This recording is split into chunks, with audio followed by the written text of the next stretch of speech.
আমাদের বাংলাদেশে নতুন আরেকটি খুশির সংবাদ আসতে পারে। এটি বলতে পারেন যে আসলে খুশির সংবাদ কি।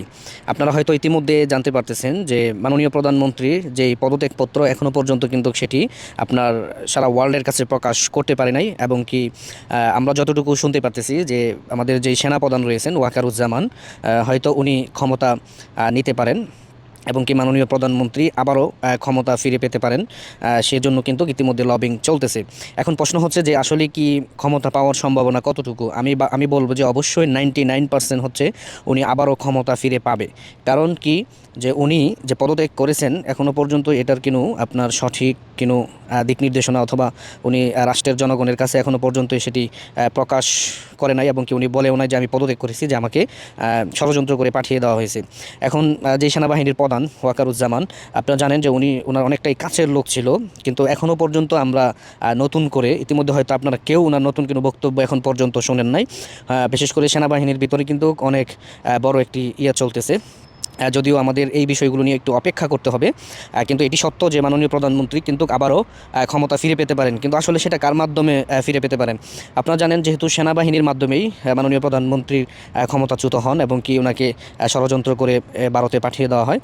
এখন আমি মনে করি যে যে সেনাবাহিনীর প্রধান রয়েছে উনি হয়তো আপনার ডক্টর ইউনূসের কাছ থেকে ক্ষমতা নিতে পারেন এবং কি মাননীয় প্রধানমন্ত্রীকে আবারও ক্ষমতা বুঝিয়ে দিতে পারেন। কারণ বর্তমান দেশের যেই পরিস্থিতি, এই পরিস্থিতিতে একমাত্র মাননীয় প্রধানমন্ত্রী শেখ হাসিনাকে ছাড়া এই দেশের পরিস্থিতি কন্ট্রোল করার মতন সক্ষমতা আমার মনে হয় বিরোধী দল যারা আছেন তাদেরও কিন্তু নাই।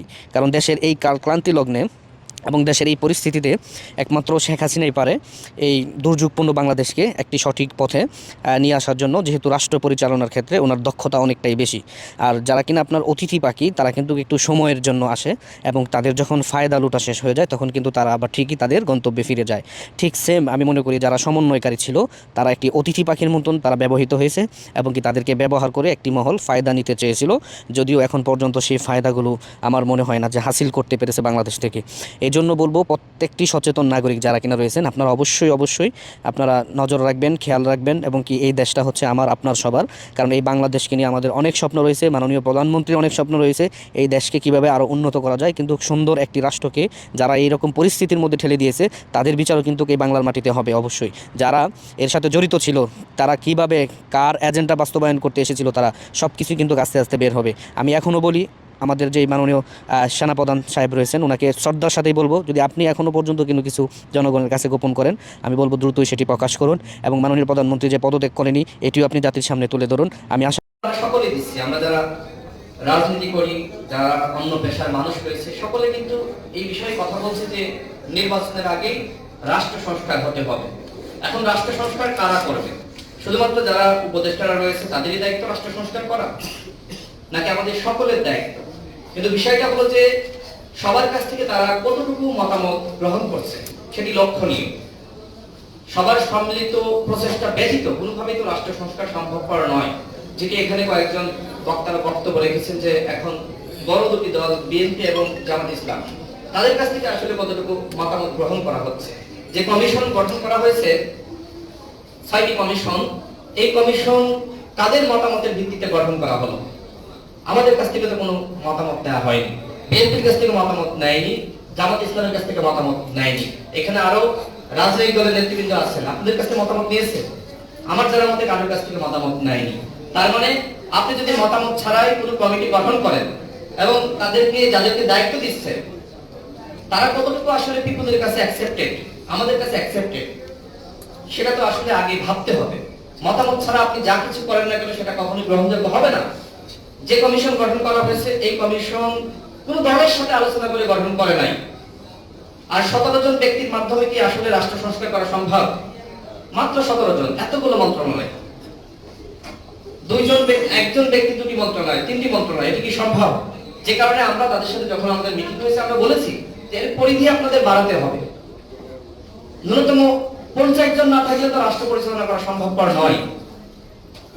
সুতরাং এর পরিধি না বাড়িয়ে আপনারা যদি মনে করেন যে আমরা এক একজন 3-4টা মন্ত্রণালয়ের দায়িত্ব পালন করবো আর রাষ্ট্র সংস্কার হয়ে যাবে, এত সহজ না।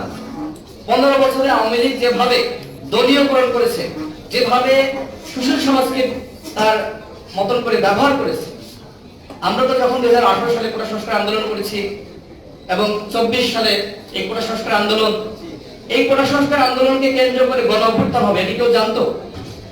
এটি কেউ জানতো না। যারা সমন্বয়কের দায়িত্ব পালন করছে তারা কি চেয়েছে সরকারের পতন হোক? তারাও তো চায়নি। একটা সময় যখন শেখ হাসিনা নির্বিচারে গুলি করে মানুষকে হত্যা করে, তখন সবাই শেখ হাসিনাকে না বলেছে যে এই শেখ হাসিনাকে আর ক্ষমতায় রাখা যাবে না। তার আগে থেকে ওইভাবে প্রতিবাদ করে নাই। রাজনৈতিক দলগুলো গত 15 বছর ধরে প্রতিবাদ করে আসছে। সুতরাং এই 15 বছরের ফসল হলো গণ অভ্যুত্থান। গতকাল বিএনপি বলেছে যে তাদের 442 জন শহীদ হয়েছে। জামাত ইসলাম এখনো পর্যন্ত বলে নাই যে কতজন শহীদ হয়েছে, বাট তাদের যে ব্যাপক ভূমিকা ছিল সেটা আমরা অনুমান করতে পারি। এবং আমি যতদূর জানি আমাদের দলের 11 জন শহীদ হয়েছে। আমাদের জায়গা থেকে এখানে গণসংহতি আন্দোলনের জুনায়েদ সাকিব ভাই, তার দলের নেতাকর্মীরা শহীদ হয়েছে, আহত হয়েছে। অর্থাৎ রাজনৈতিক দলগুলোর যে ভূমিকা ছিল সেটা কিন্তু অবমূল্যায়ন করা হচ্ছে। এখন কেউ কেউ দাবি করছে যে আমরা সামনে ছিলাম, আমাদের ডাকেই সবকিছু হয়েছে, আমরা সবকিছু করে ফেলিয়েছি। এই যে আওয়ামী লীগের মতন কৃতিত্ব এককভাবে নেওয়া, এভাবে কি রাষ্ট্র সংস্কার সম্ভব? কোনোভাবেই সম্ভবপর নয়। সুতরাং রাষ্ট্র সংস্কার করতে হলে সকলকে ডাকতে হবে। আজকে যেমন আমসামিন ভাই ডেকেছে, আমরা সকলে এসেছি, ঠিক এইভাবে ডাকতে হবে। না ডেকে আপনি এককভাবে সিদ্ধান্ত নেবেন আর রাষ্ট্র সংস্কার হয়ে যাবে, সেটা তো হতে পারে না। আর উপদেষ্টাদের যে বক্তব্য, এই বক্তব্যের মধ্যে আমার কাছে মনে হচ্ছে যে বিরাজনীতিকরণ। গতকাল একটি কমিশনের প্রধান তিনি বলছেন যে নতুন রাজনৈতিক দল গঠন করতে হবে। তিনি কি ওই পদে থেকে এই বক্তব্য দিতে পারেন? কোনোভাবে দিতে পারেন না। তিনি তো শুরুতে বিতর্কিত হয়ে গেছেন।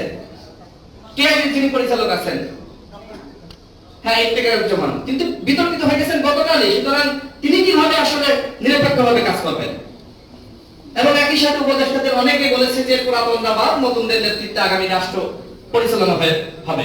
আমরা নতুন নেতৃত্ব পেয়ে গিয়েছি। এভাবে কি রাষ্ট্র সংস্কার সম্ভব? বড় বড় দলগুলোকে ইগনোর করে, রাজনৈতিক দলগুলোকে ইগনোর করে কোনোভাবে রাষ্ট্র সংস্কার সম্ভবপর নয়। এখানে কাশেম স্যার বলেছেন 3 বছর। এখন যে অবস্থা শুরু হয়েছে, গতকাল দেখেছেন যে নেত্র নিউজের সম্পাদক তিনি বলেছেন যে মাত্র 2 মাসের মাথায় সমন্বয়করা এখন সমন্বয়ক লীগে পরিণত হয়েছে। প্রত্যেকটা জেলায় জেলায় যাচ্ছে নিজেদের ভিতরে কামড়াকামড়ি, মারামারি। তো তাদের নেতৃত্বে রাষ্ট্র সংস্কার হবে। সুতরাং যাদের উপর জনগণ আস্থা বিশ্বাস রেখেছিল তারা তো এখন বিতর্কিত হয়ে যাচ্ছে। ইতিমধ্যে বিতর্কিত হয়ে গেছে বিভিন্ন অভিযোগ। তারা ত্রাণের জন্য টাকা তুলেছিল, সেই টাকা তারা ব্যাংকে রেখেছে। এখনো পর্যন্ত দেখেন আমরা নোয়াখালীতে গিয়েছি, ফেলতে গিয়েছি, মানুষ কত কষ্টে রয়েছে। এই টাকা কি ব্যাংকে রাখার জন্য দিয়েছে? আমি ধরে নিলাম যে ভালো উদ্দেশ্যে রেখেছে, কিন্তু মানুষের যখন প্রয়োজন তখন আপনি দেন নাই। তো রাষ্ট্রতে এখন পুলিশ এই সরকারের কথা শুনছে না। আমরা ডিএমপি কমিশনারের সাথে সাক্ষাৎ করেছি, আইজিপির সাথে সাক্ষাৎ করেছি।